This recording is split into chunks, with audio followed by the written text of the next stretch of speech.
As you can see, it's in pretty rough shape. It's been painted quite a few times before. It's got some really bad crazing through the paint there with a reaction. And I've also noticed there's a break there. This looks like the neck's been forced in and it's cracked it, but that's easily fixed. I can fix that with some Gorilla Glue. Slide a bit of glue in there and just slide that back in, and that'll clamp down quite nicely. So all this has to come off really. We're going to have to try and get down basically to the wood, or even to the sealer on top of the wood will be ideal, and then we'll start again from scratch. So if I left this on now, we'd have nothing but problems. We'd have reactions, we'd have bleed through. The amount of material we're going to be putting on this with the metal flake and the base coat, we're going to get delamination if I left all this on. So all this is going to have to come off. We're going to strip it right the way back. And I've done a little bit of filler work just here, just with a little bit of body filler across that join there, those two scratches there, and that little mark in there. So I'm just going to flat those down again with the block, just to get it all nice and flat.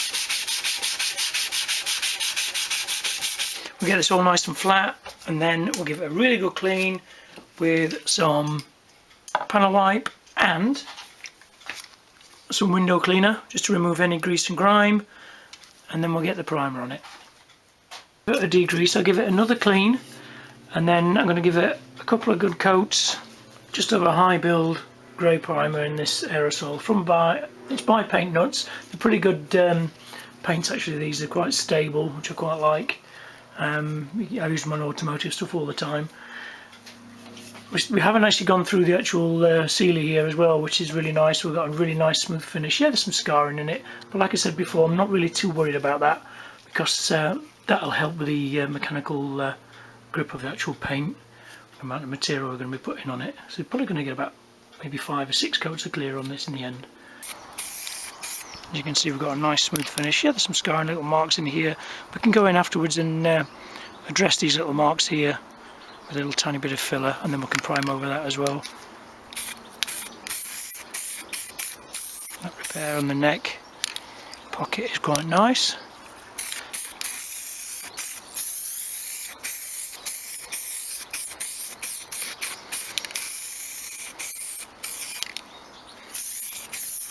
That's the light coat. Yeah, needs some more filler there, and you can see on the damage there. So we'll do a couple of coats of primer, we'll sand it down, do some more repairs, and we'll put some more primer on until we get a really nice finish.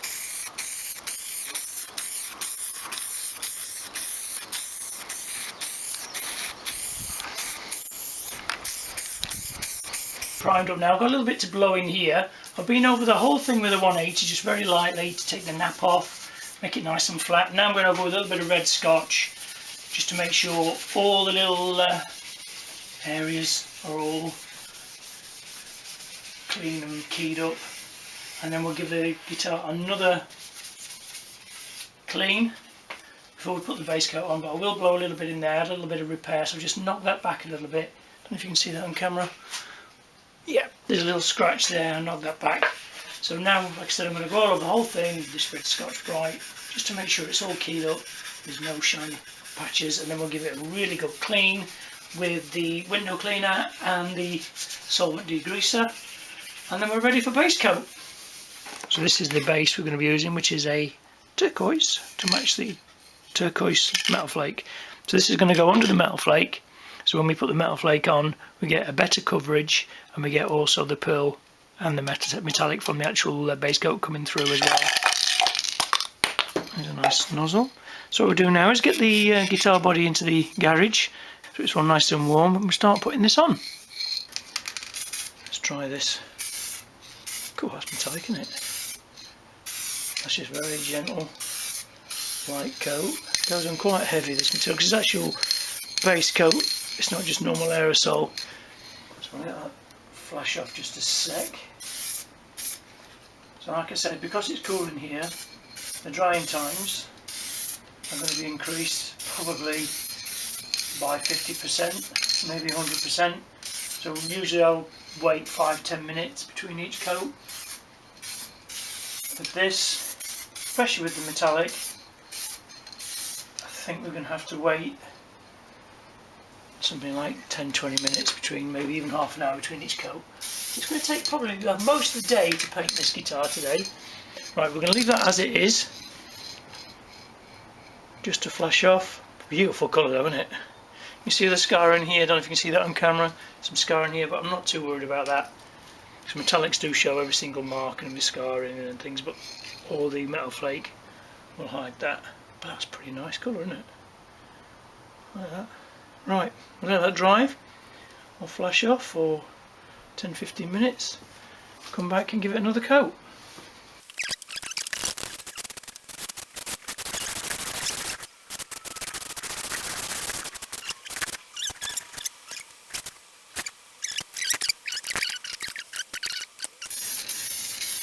Do a nice control coat, further away this time, a little bit faster. As you can see, it puts a little bit more metallic in. Some people call it a drop coat, some people call it a control coat. It's not really necessary when you're doing metal flake. Yeah, pretty good. Right, so now that I'm going to leave over lunch probably for an hour to really set up. Don't check it first, go over with the torch just to make sure all the areas are covered. But like I said before, it's not really massively important. You can go 100% flake, but we will check it and then we'll leave it for an hour before we even attempt to put the metal flake on.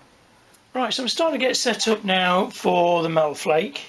I've got two pots here. One I'm going to mix some clear in, then I'm going to pour some of the clear into the other pot, and then we'll mix our metal flake into that.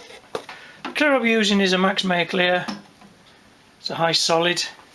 So basically it's a 2-to-1 mix. It's quite thick, this. So 2. And then the hardener is Universal Hardener by HP Body. It's a fast hardener, which is what we want on a weather like this today. Quite cold, just started pouring with rain as well. Another storm on the way. I don't want it massively thin, so I'm not going to put any thinners into it. I want it quite thick. Get my mixing stick. Give that a stir. So I've probably got there just under 200 millilitres. And really stir it in. It's quite thick, which is nice. I'm going to have the pressure quite high. So I'm not really bothered about getting a flat finish. I just want to get coverage with clear. So what we'll do, we'll separate that out now into there. We'll go 100ml, leaving that there. Put that to one side because we'll use that later. We'll use that as our finishing coats. Right. The gun I'm using is my old Sealy S701G. It's a really old gun. I've really abused this. It needs a new pot really, so I might even treat myself to a new pot for it. I think the gun cost me 20 quid, probably 10 years ago. And the flake we're using is by Auto Flake by Hemway. This is the turquoise flake. Just open that up.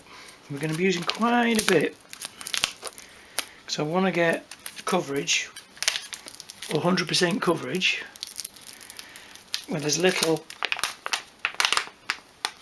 passes as possible. It's quite a fine flake. It should go through the gun nicely. So we're going to put plenty in there, probably that much, and we may even put a bit more in. And give that a good stir.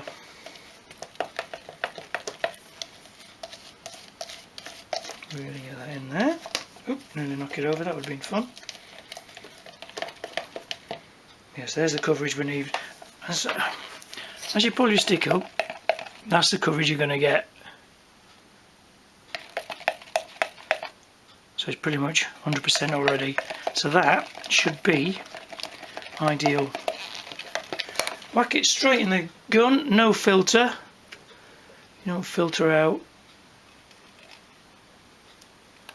metal flake. Again, we'll stick that to the side. Stick the lid on. Get our mask, because we definitely wear a mask when you're spraying clear coat. And we'll get it in the garage and lay down some flake.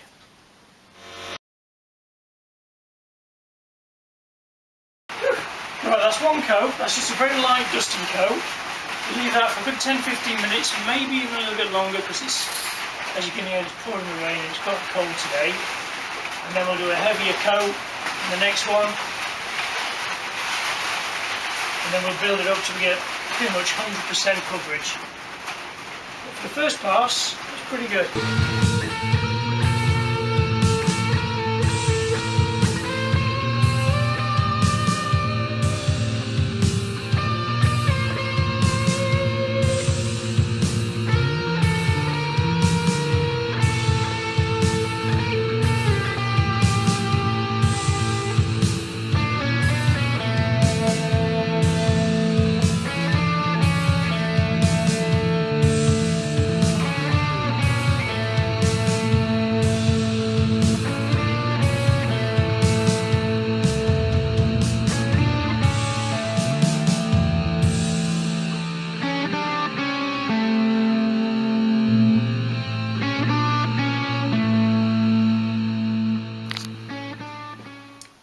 Right, so that's probably 5 coats of flake on there now. You can see it through the camera. So what I've got to do now is let this settle for another 25 minutes. Yeah, I've probably had 25-30 minutes in between each coat. You see there's quite a lot of peel in there. And you can see the actual roughness of the flake. But this is all going to be buried in clear. So what I'm going to do now is leave this for 25 minutes, let it settle right down, almost hardened because it's still very wet. And then we're going to put 2 coats of clear on. Again, 25 minutes in between each coat. So in YouTube land, that's probably less than a second. But here, it's going to be about an hour. So that's an hour and a half waiting time now, drying time, before we can actually say this first stage of this lacquering job is finished. Because when this is done, we'll flat the lacquer down to a smooth finish, probably something like an 800. Then we'll put 2 more coats of clear on, maybe 3, to give it that depth of shine. Then we'll flat and polish, and it should be job finished. Sounds quick and easy, doesn't it? Flaking out, beautiful. Well, I've put 2 coats of clear on there. There's still some peel in it, but I'm going to flat that and then give another couple of coats of clear. And then we'll flat and then polish. I think we'll put a light on there as well. That's pretty good. You can see the green in there as well. So I'm going to let this dry now. I'm going to hang it up in a second. Just got it in front of the heat lamp. I'm going to hang it up and let it dry for 2 or 3 days. Then we'll flat it and get ready for the next coats of clear. So it's been probably 2 days and the paint has dried really nicely. It has pulled back, so it's lost a little bit of gloss, but I was expecting that because the amount of material on there, it's going to actually shrink and sort of tighten up. But that's perfect, because what we're going to do now is going to get our block and a little bit of 800 grit wet and dry. We're going to use some cheap old window cleaner and we're just going to go over the entire body with the block. As you can see, it just flats that out really nicely. We're going to take the shine off, get it all nice and smooth, get rid of as much peel as we can to get this as flat as we can, so when we put the next 2 coats, or maybe 3 coats of clear on top, it'll give it that real sort of wet look and sort of depth to the actual gloss and the metal flake.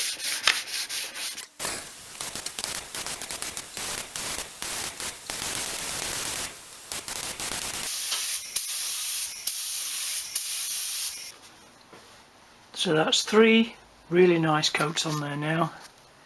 It's really brought the gloss level out. See that? See the reflections in there, really nice. So what we have to do is let that dry now for a couple of days like we did before. Then we'll flat all the peel out, so there's some peel still in it. See the reflection? Flat the peel out, the 1500, and we'll buff it back up.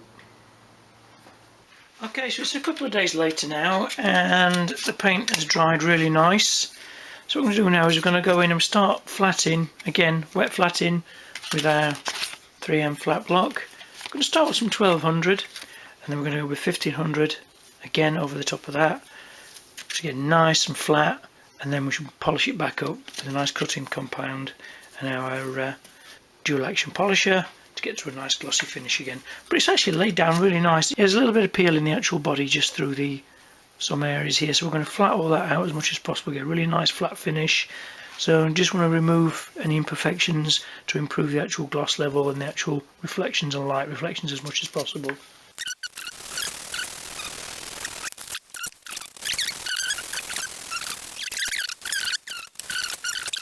$2000 and then a 3000 grit, just to really refine the finish. It's going to make it easier to polish up. Moisten the pad. And get a little bit of polish. Need a massive amount. Start in this small area here and see how it actually polishes up.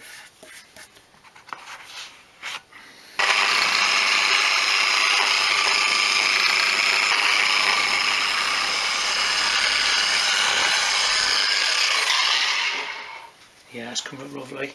If you can see that on camera there, I'll just bring it around a little bit. See the reflection in there now, it's really starting to come up nice. That's just with a quick going over with that first stage. So I'm going to go over the entire guitar with that head, and then we'll do the next stage of polishing.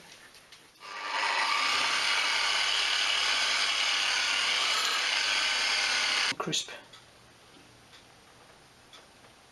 Nice and flat now. Still a little bit of peel there actually. I could probably flat that a little bit more, which I might do. I'll see how it sinks back, see if it pulls back anymore over the next couple of days, see if it tightens up. If it does, then I might just re-flat that. So I've finished all the actual first stage of polishing now. I'm just going to go on to the second stage.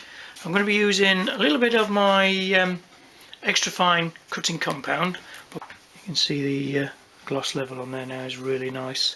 And it feels incredible, really smooth and glossy.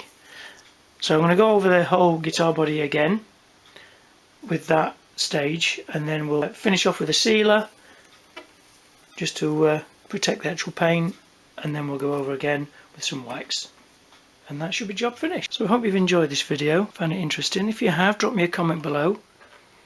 Don't forget to like and subscribe as well. I'll see you on the next video.